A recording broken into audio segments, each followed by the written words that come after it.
So, hello guys, what's up? It's me again, si Mima Alicia nyo, at nagbabalik ulit para sa ating panibagong video.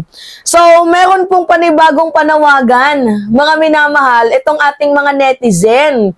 So, nauna na nga pong kinall out ng mga netizen, no, na dapat itong si Sara Duterte mag-undergo sa psychological testing, sa mental health testing, kung ano pa mga testing sa pag-iisip, as long as ma-determine kung okay pa ba siya mag-isip, kung stable pa ba yung kanyang pag-iisip, kung nasa tamang bait pa ba siya, kasi ang dami ng tawag sa kanya eh. Sara, Pusit, Shiminet, Suo, tapos ngayon Sisa, kasi parang nababaliw itong si Sara Duterte. Mantakin nyo uulitin ko sa inyo.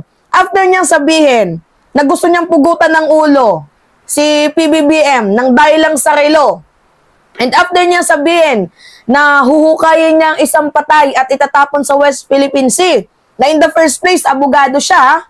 Tapos after niyang sabihin, mga minamahal, na kahit i-drag daw siya sa impyerno, pagdating din daw doon, siya din daw yung presidente doon, nagsimba sa Baclaran Church. So mas lalong tumindi, mga minamahal, ang pag-iisip ng mga Pilipino na mukhang hindi mukhang bukod sa kailangan niyang i-psychiatrist, mental test, mukhang kailangan din daw, mga minamahal, na i-drug test itong si Vice President Sara Duterte. Alam niyo kung bakit?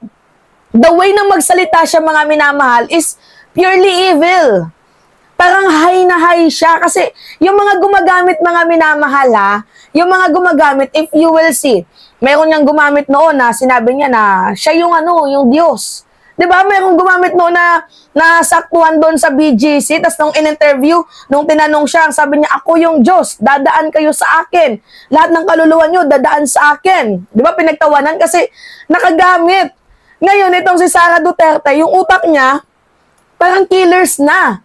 So, mga minamahal, bukod sa nakikita ng netizen na parang mentally unstable, etong si Sara Duterte, nakikitaan din nila ng possibility na di umano daw, baka gumagamit itong si Sara Duterte. Kaya ang panawagan ng mga netizen, mga minamahal, na magpa-drug test itong ating vice-presidente. Yan, kakasabi nyo na magpa-drug test si Bongbong Marcos. Kayo tuloy ngayon ang inaakusahang magpa-drug test na. Kasi the way na magsalita kayo is purely pangbangag. Talagang talagang high na high. Ngayon, meron din nagsalita, mga minamahal, na mga kongresista. Ito naman ang panawagan ng mga kongresista, mga minamahal. Sabi ni Representative J. Konggun ng 1st District ng Zambales, sabi dito, for someone in such a high position to make violent and gross test, even in jest, shows a troubling level of instability. Kailangan magkaroon ng masusing psychological assessment upang matiyak kung siya ay karapat-dapat pang maglingkod sa bayan sa ganitong critical na posisyon.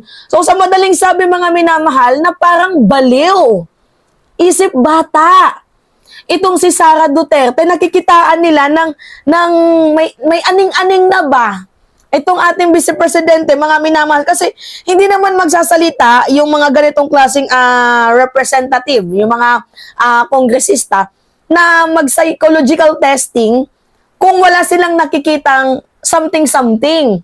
Diba? Kaso yung mga sinasabi nga ni Sara Duterte, katulad ng pupugutan niya ng ulo ng dahil lang sa relo, na in the first place, wala din naman pala siyang binigay na regalo doon sa PMA graduate na yon. Ginamit niya sa kanyang political interest, pati yung bata, nabash pa, ginamay niya. Tapos yung sasabihin niya na huhukayin yung patay, itatapon doon sa West Philippine Sea.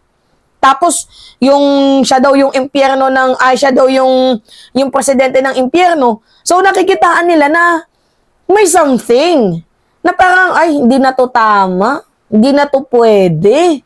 Dapat undergo to sa mental check-up para nang masiguro natin kung nasa tamang bait pa ba, nasa tamang pag-iisip, 'di ba? Itong si Sara Duterte.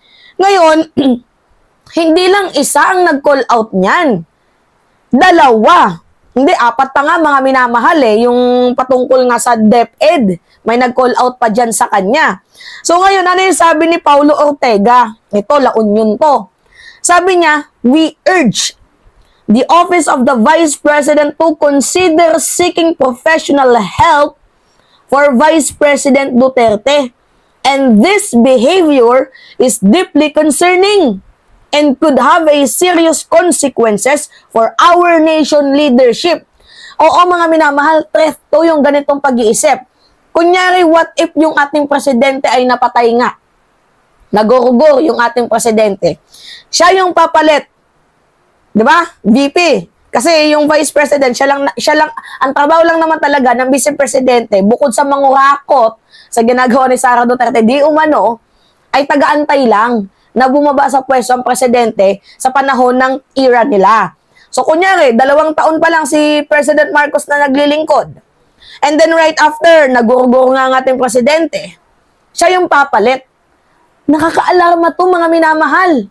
Papalit ang isang, hindi natin malaman kung sisisa ba to or, di ba? Mga minamahal, okay lang sa inyo ang papalit na presidente, unstable, kung mag-isip, wala sa mental capacity, wala sa tamang pag-iisip, mga minamahal. Di ba may sayad? So, kailangan din ito mga minamahal ng psychiatrist. At kailangan din itong psychological testing. Para nang makasiguro tayo mga minamahal na nasa tamang pag-iisip pa ang ating vice presidente. Di ba kakasabi nyo ng bangag? O, kakasabi nyo ng impeach Marcos. Kakasabi ninyo na nagbubudo si Marcos. Ang dami nyong paninira. Ngayon, kayo tuloy yung nagmumukhang baliw. Nagmumukhang aning-aning. Kakasabi nyo na may sakit si PBBM. Tingnan nyo ngayon, kayo tuloy yung nadidiin. Kasi sa mga ginagawa nyong desperate moves, mukhang kayo na yung may something sa pag-iisip. Nakikitaan na kayo ng parang baliw. Kasi hindi inappropriate yun. Mga minamahal, at napaka-unbecoming talaga. Lalo pat lawyer ka. Diba? Lalo pat ikaw ay naturingang pinakamataas na opisyal ng bansang Pilipinas, pangalawa. Tapos yung profession mo, lawyer pa. Tapos ganito yung sasabihin mo? Ano to? O ngayon, ito yung yung balita, mga minamahal. Panood natin sa inyo yung balita. Wait lang. Ito. Ilang mambabatas ang nanawagan na magpa-psychological assessment si Vice President Sara Duterte kasunod ng pag-amin nito na naisip niyang pugutan ng ulo si Pangulong Ferdinand Marcos Jr.